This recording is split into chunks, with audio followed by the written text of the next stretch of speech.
Good afternoon, ladies and gentlemen. Welcome to this press conference. You have a statement from Azimio Moja One Kenya. It's going to be read to you by Honorable Munya. Karibu.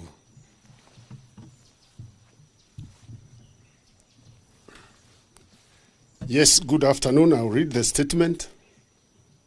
Our start on talks to resolve crisis. Yesterday, Kenya Kwanza released a one-sided statement signed by Honorable Kimani Ichung'wah that they claimed to incorporate our views. We disowned the statement by Honorable Ichung'wah. Azimio had nothing to do with it. Its contents were those of Kenya Kwanza, their wish list. We wish to clarify as follows. 1, we remain committed to dialogue and a peaceful resolution of the social, economic, and political problems the country is currently witnessing and that threaten the lives of millions of our citizens. 2, in that spirit, we sanctioned a meeting between our leadership and that of Kenya Kwanza under the facilitation of His Excellency Olusegun Obasanjo.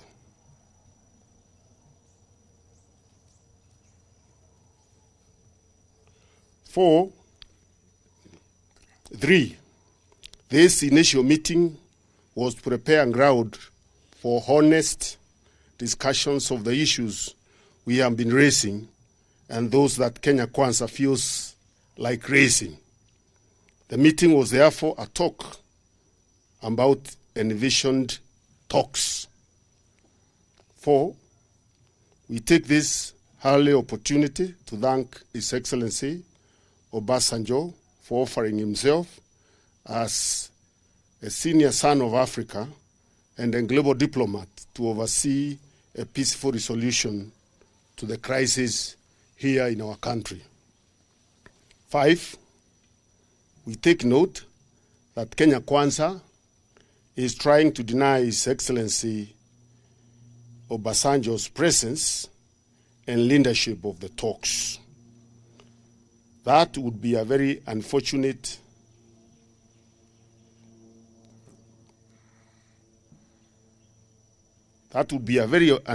development indeed. It points to Kenya Kwanza now institutionalizing the culture of deceit and taking it to the global stage. They denied the presence of President Suluhu here a few weeks ago, and now they want to deny the presence of His Excellency Obasanjo. Number 6, while we remain committed to dialogue with Kenya Kwanza for a speedy and sustainable resolution to the country's problems, our issues have not changed. Our priority for discussion is the escalating cost of living, which has only got worse with the lifting of the conservatory order on the 2023 Finance Act last week. We want to see actions by the regime that will lead to the immediate lowering of cost of living. It is our position that this issue does not require any discussion, but policy or action by the Kenya Kwanza government. But since they won't do it, lowering the cost of living has to be part of the talks. Negotiations must therefore include the repeal of the oppressive, cruel, and insensitive Finance Act 2023. Under Article 43, it is the responsibility of the state to guarantee access to basic needs such as food, education, water, health, etc. 9, negotiations must include the issue of inclusivity. Kenya Kwanza must be made to disown and disavow the illegal, unconstitutional, and divisive efforts to turn Kenya into a private company that hires only those who voted for Kenya Kwanza. We remind Kenya Kwanza that the declaration by Rigathi Gachagua that Kenya is a private company, which has never been disowned by Mr. William Ruto, isolates, marginalizes, and treats several communities and regions in Kenya as second-class citizens. It has revived the question of a credible solution of the right to self-determination. 10, audit of 2022 elections and the bipartisan reconstitution of IEBC and respect for the autonomy and independence of political parties must be part of the talks. 11, in light of what has transpired these past days, we will bring to the table the issue of accountability and responsibility for the brutality and abuse of human rights of protesters. 12, it is our position that no party to these negotiations can and should determine for the other party what to raise and what not to raise. We will respect Kenya Kwanza's right to bring all its issues to the table, and they must also respect ours. Number 13, likewise, we expect Kenya Kwanza to have no objections to our priorities. 14, until we agree that each party has the freedom and right to bring its issues to the table, and as we continue to pursue discussion, we shall continue with our engagements with the people. That right is in our constitution. It has no basis for any discussion. We will continue exercising our constitutional rights of association, of expression, of assembly. We are not going to negotiate that with anyone. In the meantime, number 15, we appeal to the Kenyans to continue extending support to families of the victims of police brutality. The response has been encouraging. 16, in addition to the account number previously given, people can channel contributions through paybill number 880100. Account number 4488460011 for Kenya shillings and 4488460027 for US dollars. Account name, Citizens Emergency Fund. Thank you very much. Questions?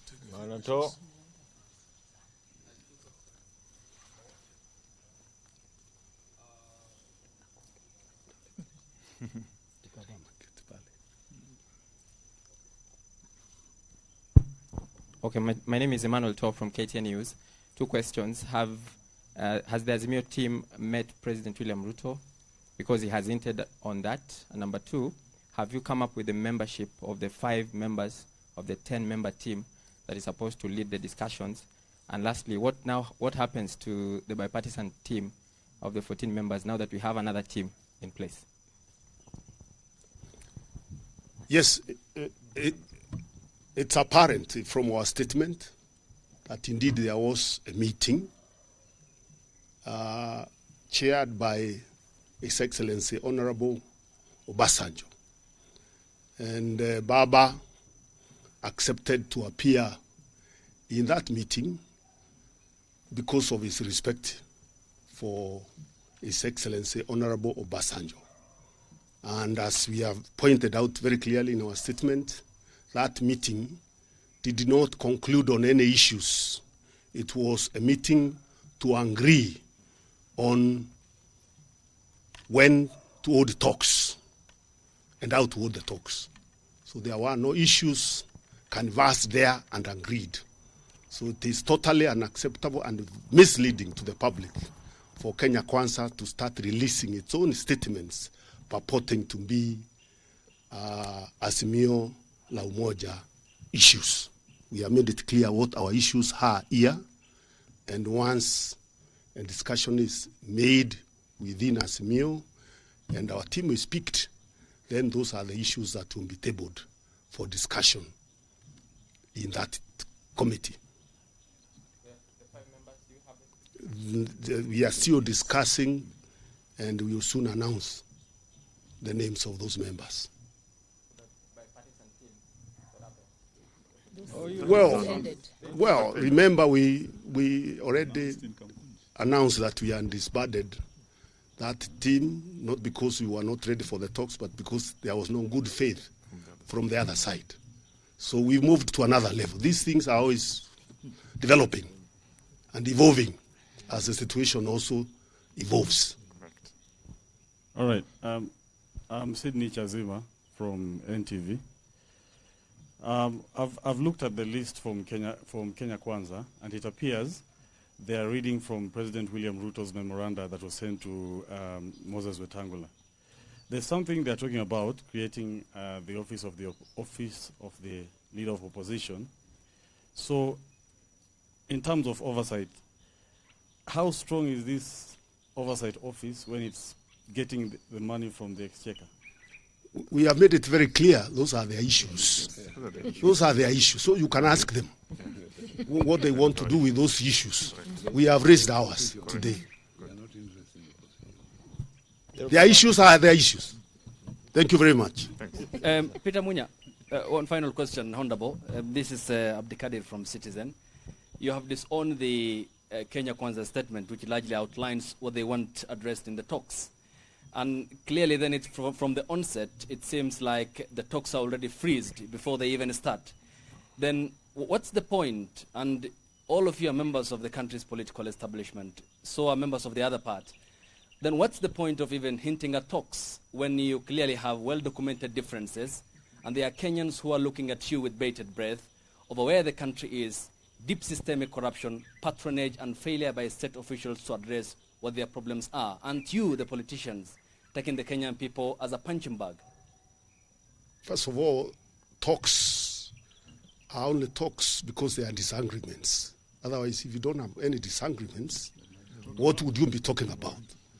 So clearly there are fundamental disagreements that need to be ironed out between us and Kenya Kwanza.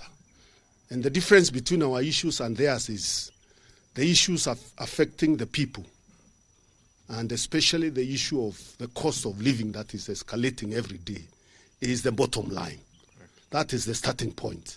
If there is no discussion on the issue of the cost of living and the bungling of elections by IEBC, I don't see, or we don't see as a team, what other issues we can discuss. And one final So that is where we start. The point of departure is okay. cost of living. How do we collaborate? How do we work together to lower the cost of living so that Kenyans can have hope and can start living better lives than they're living today? One final question. We were here in 2007. It took the intervention of Kofi Annan the late and the international community to forestall a country that was on the abyss. I mean, here's Obasanjo again. Why do we need a foreign intervention or from another entity, yet we have provisions in one of the most elaborate constitutional frameworks to address our problems? Isn't this not, I mean, an egg on the face of the country's political establishment for lacking commitment to address political stability issue after every electoral cycle? Why do we need Obasanjo? Why? I think you understand the problem is a trust deficit that has been shown by the Kenya Kwanza government, that when you discuss something, the next day the goalpost keeps moving. So you require a respected outsider who can be able to give some guarantee in terms of what was said and what was discussed, because you can see some party that is wants to keep manipulating the process. And I don't think there is any problem with our constitution. Our constitution does not outlaw involvement of mediators in discussions. So I don't get where you are getting that idea that because we have a constitution that has been there for a long time, mediators are not required in a dialogue process where there is a fundamental disagreement between parties in a country. We are solving civil wars elsewhere. And we are not, and discussion, a meeting is not a civil war. Why not address small issues like what you have raised?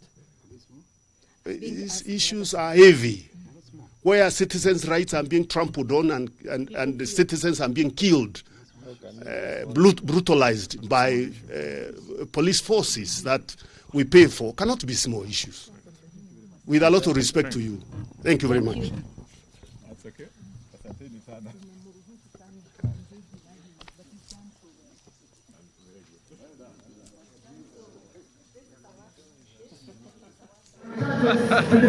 Kiuk TV. Hapa ni Sugunyo. Kiuk TV. Subscribe. Kiuk TV.